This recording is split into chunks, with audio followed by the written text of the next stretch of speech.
할렐루야. 우리 옆 사람 인사합니다. 잘 나오셨습니다. 승리하셨습니다. 들어오실 때 나가실 때 우리 출석표에 꼭 체크하시고, 우리 내일 우리 선물 출석상 우리 정건 한 분까지 드리도록 하겠습니다. 오늘은 마칠 때 우리 다 같이 찬양하고 또 같이 기도하고 함께 패하고 우리 애찬이 준비되어 있어요. 우리 다 같이 동참해서, 우리 식당이 좀 추우니까 카페에 들고 가서 불 피워놨으니까 우리 같이 애찬을 나누도록 하겠습니다. 한 번 더 기도합니다.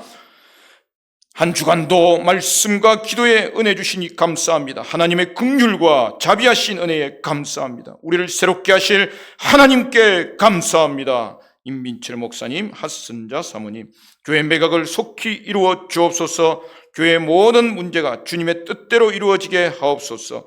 은혜 받는 시간 되게 하옵소서. 신호식 장로님, 특세 동안 큰 은혜 받게 하심을 감사합니다. 김홍영 장로님, 이택상 집사님, 간구한 기도는 하나님이 이미 들으셨음을 믿습니다. 오늘도 주님 앞에 우리를 불러주셨사오니 하나님께서 친히 응답하여 주옵시고, 말씀 가운데 은혜 받게 하시고, 기도 가운데 주님과 교제하게 하시고, 찬양 가운데 하나님의 임재하심이 충만케 임하도록 역사하여 주시옵소서. 주께서 하나님 아버지 오늘도 주의 말씀 가운데 우리를 치유하시고 회복하시고, 하나님의 뜻 가운데 하나님 아버지 든든히 서는 주의 종들 되게 하여 주시옵소서. 예수님 이름으로 기도하옵나이다. 아멘. 여러분, 11장 말씀은 참으로 아름다운 내용이에요. 하나님의 위대한 사랑을 표현한 감동적인 문장들의 집합소예요. 호세아서에서 이스라엘과 하나님의 언약 관계를 표현한 시적 장치는 결혼 은유, 즉 부부 비유였습니다. 여러분, 부부 비유는 하나님과 자기 백성과의 연합을 말하고 친밀함을 보여주는 거죠. 그러나 오늘 본문은 언약 당사자를 부모와 자녀의 관계로, 즉 가족 은유, 곧 여러분 자녀 비유로 말씀하고 있는 것을 볼 수 있습니다. 여러분, 이것은 하나님과 자기 백성의 끊을 수 없는 관계를 보여주는 거잖아요. 반역한 자기 백성임에도 조건 없이 다시 사랑하시겠다는 하나님의 눈물겨운 사랑, 하나님의 눈물겨운 긍휼이 나타납니다. 하나님의 끝없는 사랑이 오늘 저와 여러분을 구원하였습니다. 그러므로 우리는 이 땅에서 하나님을 향한 끝없는 찬양으로 살아가게 되었습니다. 1절에서 4절은 이스라엘을 자녀처럼 사랑한 하나님입니다. 하나님은 이스라엘을 내 아들이라고 부르고 있습니다. 그 아들을 애굽에서 불러낸 시절을 소환합니다. 하나님은 옛적 이스라엘을 노예의 삶에서 건져내서 자녀로 입양하듯 불러낸 사건을 회상합니다. 하나님이 부모의 애틋한 사랑으로 양육했지만 이스라엘의 반항적 불순종의 시간은 길었습니다. 이스라엘은 반항적인 청소년기를 광야에서 보낸 셈입니다.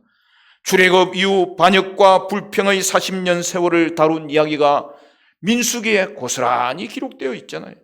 안타깝게도 출애굽 1세대는 광야에서 모두 죽었고 2세대만 약속의 땅에 들어갔는데, 그들은 철기 시대가 시작되는 문명화된 도시와 풍요 종교의 매력을 느끼면서 부모이신 하나님을 멀리했습니다. 그래서 예언자들을 통해 사랑 언약을 배신한 이스라엘을 고발하신 것입니다. 예언자들이 돌아오고 그들을 부를수록 그들은 점점 더 멀리하고 바알에게 제사하고 우상에게 분향하였습니다. 하나님은 이스라엘의 어린 시절을 회상하면서 말씀하시기를, 내가 그런 말을 가르치고 팔로 안았지만 그들은 어떻게 내가 그들을 치유했는지 알지 못한다고 한탄하십니다. 하나님은 광야에서 만나로 매일 먹이시고 구름 기둥과 불 기둥으로 인도하시며 신실한 사랑을 보고 배우게 하셨고 수많은 위험 가운데서 구출하셨습니다. 그러나 이스라엘은 그것을 알지 못했습니다. 하나님은 또 사랑의 줄, 곧 사랑의 줄로 그들을 이끌었다고 하십니다. 여러분, 여기에 사람의 줄은 어머니의 사랑을 말하는 거예요. 여성의 해산하는 고통을 뜻하는 거예요. 그러니까 여기서는 하나님을 어머니에 비유하는 거예요. 부모 하나님은 그 중에서도 모성적 사랑을 인간의 고통 중에서 가장 큰 고통, 해산의 고통을 빗대어서 표현하고 있습니다. 하나님은 그들에게 멍에를 벗기는 자 같았고 몸을 구부려 젖을 먹이는 어머니로서 그들을 길렀습니다. 하나님은 이스라엘을 낳은 자로서 어머니가 어떻게 그 낳은 자식을 잊을 수 있겠습니까? 하나님은 애굽에서 이스라엘을 당신의 아들을 삼아 불러내셨습니다. 출애굽 사건은 이스라엘을 양자 삼은 부성적 사랑을 보여주는 거죠. 제 힘으로 서지도 못할 때에 걸음을 가르치고 팔로 안아서 돌보셨습니다. 그런데도 아들은 시작부터 어긋나 아버지의 보호와 인도를 거절하고 바알을 따릅니다. 사랑의 줄로 이끌고 잘못을 고쳐주려고 무척 노력하셨건만 깨닫지 못하고 더 멀리 달아나기만 했습니다. 어린 아들을 품었던 기쁨도 잠시 이젠 탄식만 쌓여갑니다. 부를수록 떠나가는 아들을 보며 참고 기다리시는 하나님 아버지의 모습이 보이지 않습니까? 5절에서 7절은 앗수르로 끌려가는 이스라엘입니다. 하나님의 지극한 부성적 사랑, 모성적 사랑에도 불구하고 이스라엘은 죗값을 치러야 합니다. 하나님께 돌아오지 않았기 때문입니다. 그들은 애굽으로 돌아갈 것이고 앗수르가 그들의 왕이 될 것입니다. 돌아섬을 거절했기에 다시 억압의 땅 애굽으로 돌아가야 합니다. 마치 출애굽 구원 사건 자체를 철회하는 듯한 메시지가 나옵니다. 이것은 앗수르의 억압 아래 사는 것을 의미합니다. 이스라엘은 안전을 위해 애굽이나 앗수르로 달려갔지만 결국은 거절당하고 맙니다. 하나님의 심판이 먼저 도시에서 시작됩니다. 칼이 성읍들을 치고 빗장을 부술 것입니다. 그리고 마침내 그들의 계책도 소용이 없습니다. 계책은 강대국과 맺은 조약을 말하는데 이것은 하나님의 언약과 달라서 결국 깨지고 말 조약이었습니다. 따라서 예언자 역시 격정적인 마음을 드러냅니다. 호세아는 내 백성이 신탁을 전달하는 나에게서 돌아섰으니 그들을 불러서 위에 계신 이에게 돌아올지라도 그가 결코 그들을 일으키지 않을 것이라고 경고하였습니다. 여러분, 언약은 언약 당사자 사이에 신뢰에 기초하는 관계입니다. 한쪽이 신뢰를 저버리고 배반하면 가혹한 책임이 따릅니다. 그런데요, 하나님은 예측 불가능한 사랑으로 다시 그 백성을 붙잡고 있는 것을 볼 수 있습니다. 사랑과 후의를 짓밟은 배은망덕한 아들에게 징벌의 심판이 선포됩니다. 돌아오기를 거절하고 애굽을 찾는 에브라임, 이스라엘은 앗수르의 종살이를 피할 수 없습니다. 전쟁의 참혹한 고통이 말 것입니다. 어떤 동맹 정책도 방어 계획도 다 소용이 없습니다. 그런데도 끝끝내 하나님을 찾지 않습니다. 결국 하나님의 일방적인 사랑의 외침은 공중에 흩어집니다. 고난과 상실의 아픔은 아버지께 돌아오라는 신호입니다. 사랑하는 성도 여러분, 고집과 반항을 버리고 아버지께 돌아오는 것만이 회복의 길입니다. 8절에서 9절은 내가 어찌 너를 버리겠느냐입니다. 하나님의 진노는 인간의 분노와 다를까요? 하나님은 에브라임을 부르며 말씀합니다. 내가 어찌 너를 포기하겠느냐? 내가 어찌 너를 넘겨주겠느냐라고 외치십니다. 완전히 다른 분위기로 전환되었습니다. 바알을 섬긴 날수대로 벌을 내리시겠다고 하신 하나님이 아니십니까? 그러나 이러한 분위기는 하나님의 변덕스러움이 아니라 그의 흔들림 없는 견고한 사랑 때문입니다. 부모 하나님은 애절한 마음을 계속해서 표현하기를 내가 어찌 너를 아드마같이 놓겠느냐, 스보임같이 두겠느냐라고 말씀합니다. 여러분, 아드마와 스보임이 어디죠? 소돔과 고모라가 멸망당할 때에 칼치 멸망당한 도시들입니다. 그리고 하나님은 이제 자신의 본심을 나는 긍휼과 사랑을 베푸는 자라고 드러내십니다. 여러분, 오늘 이 8절 9절 말씀은 느헤미야 우리 호세아서의 중심 메시지를 보여주는 건데, 먼저 우리 8절 읽습니다. 8절 다 같이 시작. 에브라임이여 내가 어찌 너를 놓겠느냐, 이스라엘이여 내가 어찌 너를 버리겠느냐, 내가 어찌 너를 아드마같이 놓겠느냐, 어찌 너를 스보임같이 두겠느냐, 내 마음이 내 속에서 돌이켜 나의 긍휼이 온전히 불붙듯 하도다. 할렐루야. 하나님의 구원은 그 이유가 이스라엘에게 있지 않아요. 사랑하는 성도 여러분, 하나님의 불붙는 긍휼과 사랑이 반역한 자녀 이스라엘을 구원합니다. 또한 배역한 죄인인 저와 여러분을 구원하였습니다. 불같은 노여움을 뒤집는 긍휼은 법의 요구를 뛰어넘는 사랑입니다. 그리하여 최종적으로 다시는 에브라임에게 진노를 내리지 않겠다고 선언합니다. 우리 9절도 같이 읽습니다. 9절 말씀 다 같이 시작. 내가 나의 맹렬한 진노를 나타내지 아니하며 내가 다시는 에브라임을 멸하지 아니하리니 이는 내가 하나님이요 사람이 아님이라. 내 가운데 있는 거룩한 이니 진노함으로 내게 임하지 아니하리라. 이는 내가 하나님이요 사람이 아니기 때문입니다. 여러분, 오늘 본문에 하나님을 거룩한 자라고 표현해요. 그리고 거룩의 의미가 무엇인지 다시 밝힙니다. 여러분, 거룩의 의미가 무엇입니까? 거룩은 하나님의 성품인데 하나님다우심을 드러내겠다는 거예요. 여러분, 신약에서는 이것을 하나님의 의라고 바울이 표현했잖아요. 이는 죄와 벌이라는 기계적 공식에 갇혀 있는 분이 아님을 보여줍니다. 따라서 하나님의 의는 하나님의 공의를 시행하시는 걸 뜻하지 않아요. 하나님의 하나님다우심을 나타내는 것으로 하나님의 본심이 우리의 멸망이 아니라 구원임을 나타내는 거예요. 여러분, 이것이 인간과 다른 하나님의 본질입니다.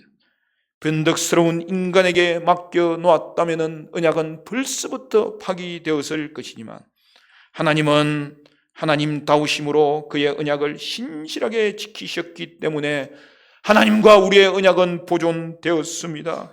인간으로서는 이해할 수 없는 그 신실한 사랑, 그 놀라운 은혜가 우리를 구원하였습니다. 10절에서 마지막 11절은 앗수르에서 돌아오는 이스라엘입니다. 이제 호세아 예언자는 신탁에 근거하여 회복된 세상을 내다봅니다. 호세아는 사자처럼 부르짖는 여호와를 따르고 여호와가 소리치실 때에 그들의 자손들이 서쪽에서 떨며 올 것이라는 회복의 메시지를 전합니다. 이스라엘을 포로로 잡아가서 곳곳에 흩어지게 되었지만 그것이 끝이 아니라는 거예요. 성도도 마찬가지입니다. 우리가 멸망한 것 같은 절망의 자리에 떨어졌더라도 끝이 아닙니다. 사자처럼 포효하는 하나님이 함께 하시기 때문입니다. 선지자는 그때 이스라엘이 두려워서 돌아오는 모습을 상상합니다. 사자처럼 부르짖는 하나님의 목소리는 구원의 시작을 알리는 신호입니다. 하나님의 긍휼이 흩어진 이스라엘의 아들, 딸을 불러 모으는 희망의 근거입니다. 다시 이스라엘이 여호와를 알고 돌아옵니다. 사자 하나님의 표효에 뜬다는 것은 공포스러운 두려움이 아니라 긍휼이라는 충격적인 소식에 뜨는 것입니다. 그러므로 사자 하나님의 포효도 이스라엘을 위협한 원수들을 향한 것임을 우리는 알게 됩니다. 이는 새로운 출애굽을 재현하는 것으로 그들을 그들의 집에 머물게 하실 것이라고 약속하십니다. 하나님의 사랑은 멸망의 심판으로 끝나지 않습니다. 불의한 자식을 공의의 심판으로 처벌함이 마땅하나 아들에 대한 하나님의 사랑은 불붙는 사랑이어서 결코 아들의 손을 놓을 수가 없습니다. 9절을 보면 하나님은 그의 분노를 억누르며 아니하며를 4번이나 반복하면서 자기 부정을 말씀하십니다. 마침내 하나님은 사자처럼 표효하며 흩어진 백성을 이끌어내시는 것입니다. 말씀을 맺겠습니다. 사랑하는 성도 여러분, 포기하지 않는 하나님의 불붙는 사랑, 눈물겨운 사랑, 끝없는 사랑이 오늘 저와 여러분을 구원하였으며 하나님 아버지의 놀라운 은혜를 고백하고 우리의 평생이 끝없는 찬양으로 주님께 경배하는 은혜의 삶이 되시기를 주님의 이름으로 간절히 축원합니다. 축원합니다. 기도하시겠습니다. 하나님 아버지, 우리의 변덕스러운 모습에만 우리를 대하셨다면 우리는 벌써부터 언약을 파기한 자요 주님께로부터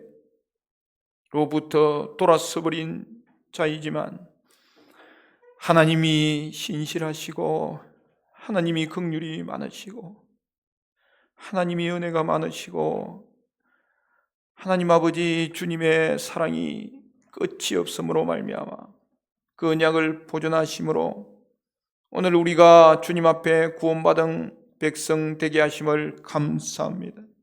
지금도 그 사랑은 끝이 없기 때문에 하나님, 우리의 구원은 영원한 구원이요 천국에서 온전한 만남을 이루게까지 이끄시는 은혜임을 믿습니다. 이제는 우리도 아버지의 사랑, 그 주님의 은혜를 기억하며 놀라운 은혜를 고백하게 하여 주시옵시고 우리의 찬양도 끝없는 찬양이 되게 하여 주옵소서.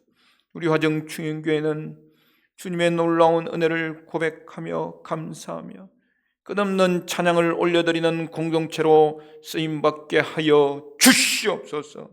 하나님의 본심은 심판이 아니라 회복일진데 절망의 상황에서도 끝이 아님을 알게 하여 주옵시고 변덕스러운 우리지만 신실한 주님의 손길이 함께함을 기억하여 하나님 바라보는 믿음의 성도들로 쓰임받게 하여 주시옵소서.